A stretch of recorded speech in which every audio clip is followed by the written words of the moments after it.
on s'attaque à un monument, Arthur Rimbaud. C'est un nom qu'on a toutes et tous déjà entendu en cours, c'est sûr. Mais la question c'est, est-ce qu'on le connaît vraiment?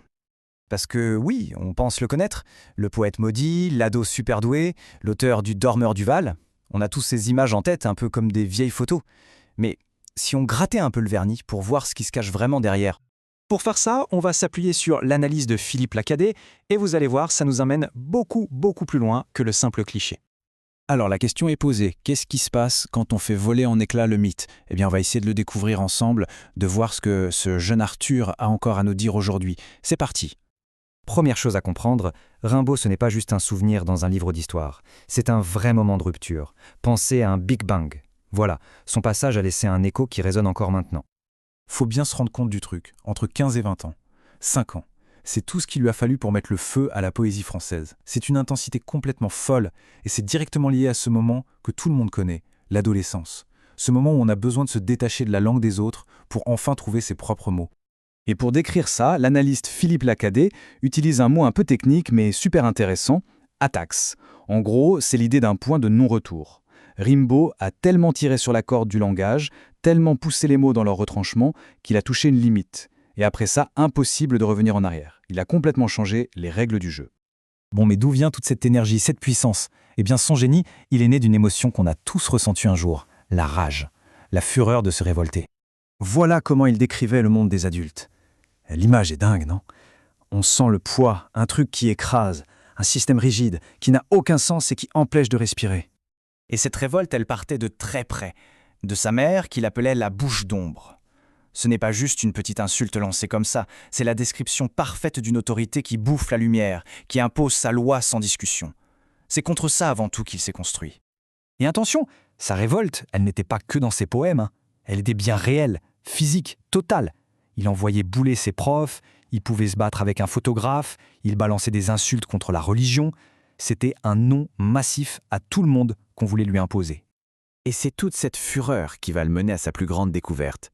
Là, on arrive vraiment au cœur du réacteur, au centre de la pensée de Rimbaud. « Je est un autre ». Cette phrase, elle est mythique. Et remarquez la faute de grammaire, il ne dit pas « je suis un autre », mais bien « je est un autre ». C'est comme s'il posait une nouvelle équation. Ce qu'il veut dire, c'est que le moi qui dit « je », eh bien, ce n'est pas lui le vrai pilote dans l'avion. Pour faire simple, d'un côté, il y a le jeu, ce qu'on montre aux autres, notre personnage social. Pour Rimbaud, c'est juste un masque.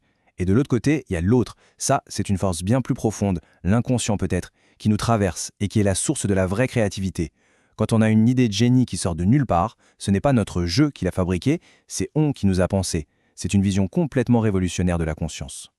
Et cette idée, elle est hyper moderne. Prenez l'intelligence artificielle aujourd'hui. Elle est bluffante, mais au fond, elle ne fait que recombiner des choses qui existent déjà.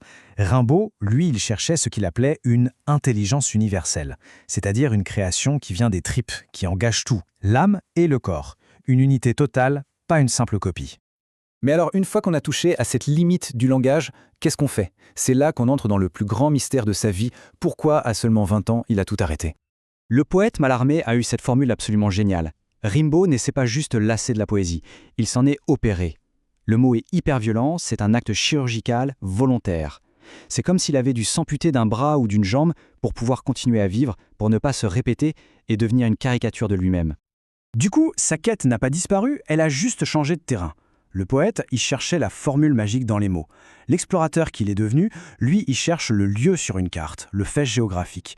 Il passe de la magie des voyelles à la précision de la cartographie. En fait, c'est toujours la même quête de l'inconnu, mais avec d'autres outils. On arrive maintenant à la fin, et c'est sans doute le message le plus puissant que Rimbaud nous laisse, sa recherche d'une forme de liberté absolue. Il appelait ça la liberté libre. Le concept est assez radical.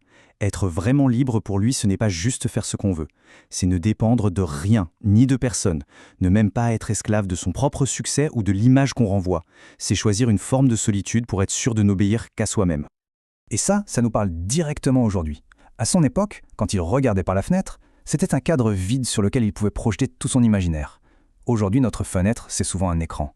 Et le risque, c'est que cet écran ne soit pas vide du tout. C'est un flux permanent d'images, de vidéos, de contenus faits par d'autres, et ça peut finir par saturer notre propre imagination et nous empêcher d'inventer nos propres mondes. Le point final, il est là. La vraie liberté, d'après Rimbaud, c'est d'arrêter de chercher des réponses toutes faites à l'extérieur, C'est d'oser plonger à l'intérieur de soi, d'accepter cette part d'inconnu, cet autre qui est en nous, et d'en faire sa propre boussole.